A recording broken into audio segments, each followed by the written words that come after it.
I guess it was like Ludacris backstage shit where she was dating Ludacris at the time. We go back there, she see the nigga where she was dating T.I. We went to Cascade for King birthday. We went to the back to see King. Stories about no hoeing because there wasn't no hoeing going on around this. It is Dear Josie F. Baby. Please say the baby. Per usual, we are going to jump right into this. There is a young man that is going viral currently for exposing his video Vixen's mom's salacious lifestyle back in the day.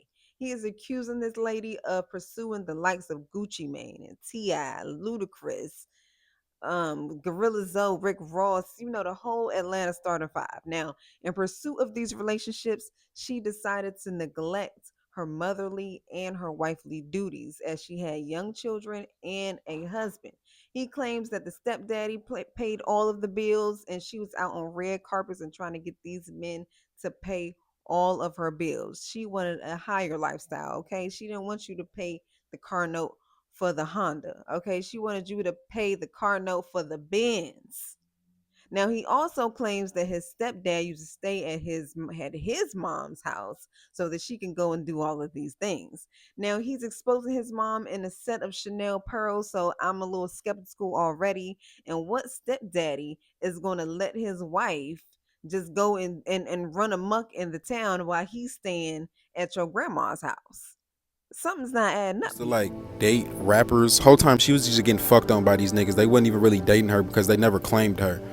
She used to go backstage and stuff like that. I remember we walked through this long ass venue. It was a bunch of people on stage doing concerts and stuff like that. We walked all the way to the back, and I guess it was like Ludacris backstage shit where she was dating Ludacris at the time. We go back there, she see the nigga, and then we leave. And then it was the same situation where she was dating T.I. We went to Cascade for King birthday. We went to the back to see King open his presents and stuff like that, and then we left. She didn't even buy us skates or nothing. And what's crazy is T.I. bought out the venue. We could have got skates for free. It's just the fact that she was showing us off like a purse because she looked so young that she had to prove to the niggas that she was fucking, that she had kids so she could get more money out the niggas, and she wasn't even helping us with the money. Wasn't even paying bills or nothing like that with the money because my stepdad was paying the bills, but he wasn't staying with my mom because she would force him to stay with his mom or stay wherever he was staying because she didn't want him staying in the house so she could fuck other niggas. Really, she was cheating on him with my dad while my dad was cheating on my stepmom, and then he would drive all the way 12 hours to come fuck my mom and then be bullshitting and stuff like that where they was emailing back and forth and shit talking about they was finna get married and my stepmom caught their goofy ass. And then they ended up having to fall out and stuff like that because of my stepmom, because he had to get his shit together. Doing this shit back and forth with these rappers and stuff like that behind my stepdad back while he paying her bills. And she leaving, doing red carpet events and shit like that. I don't know what the fuck she was explaining to him, but we was at the house by ourselves where he couldn't come watch us and shit like that because she didn't want him to know what what she had going on. So we would literally be at the house by ourselves.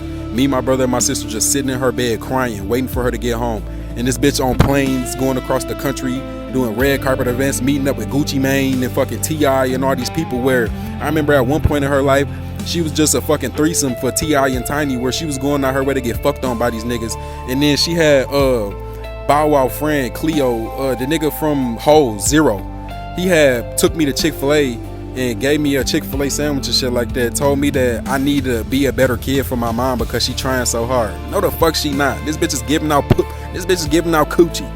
That's all she was doing. That bitch wasn't doing shit for her kids. That bitch was going out her way to have fun and give out coochie to niggas so she could have money and have all this shit because she was pretty. And then I remember it was a time where she brought us around Gorilla Zoe and shit like that and was trying to introduce us to this nigga and we didn't know who he was. So she had to apologize to the nigga because she felt bad that we didn't know who the fuck he was. I'm like, bitch, nobody give a fuck. We need our mom. We want you to take care of us. Fuck is wrong with you? Now, he also claims that the mom was squatting in Rick Ross's mansion some type of way, and Yanti and Rick Ross knows this lady very, very well. She been to Rick Ross house. You want to tell me how? You want me to tell y'all how my mom know Rick Ross and how she know Yanti?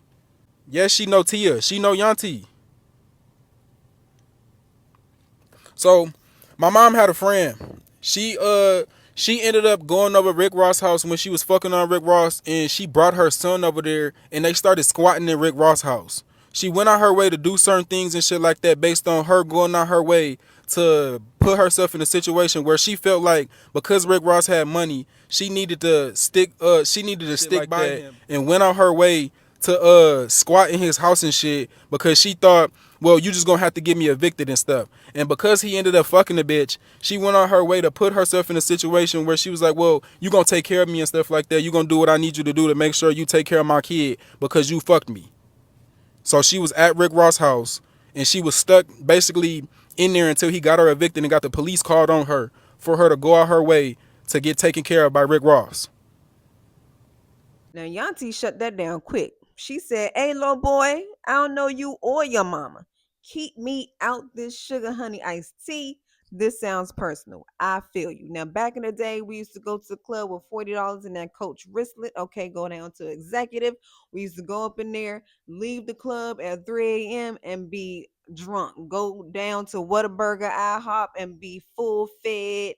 Go back to the house, still got that same 40 in the Coach wristlet, and then we got a whole shopping spree the next day. That's my business. He could have maybe have heard some things. He could have saw something that maybe he thought he saw and he really didn't. We don't know. These were the days when we still had the flip phones, okay? We had MySpace when we went all in our phones recording everything, doing all that foolishness now. So I don't know where he's getting his, but he need to mind his little business. Okay, that's all I got to say about that. Now, the mom goes by Laura Murray, and according to the son, she uses all types of aliases, and she don't wipe the internet clean of all of her past and everything like that. And who she's presenting is not who she is. She had a response to this all and said that he needs to sit his ass down, okay, mind his business. He running around Michigan listening to these rumors, and he need to go mind his. Okay, he sounded a little jealous. Now listen to the mom's response. Y'all direct stories about no hoeing because there wasn't no hoeing going on around this fuck ass nigga. Matter of fact, I tried to get in 2 relationships only, and they had nothing to do with no celebrities. And by the way, celebrities asked me to marry them. Celebrity asked me to be their women. Celebrities and wealthy men, millionaires and billionaires wanted me. But a lot of them did not want my children. They didn't want my kids around, and I would never send my kids to their dad or drop them off or permanently get rid of them just because a nigga said so.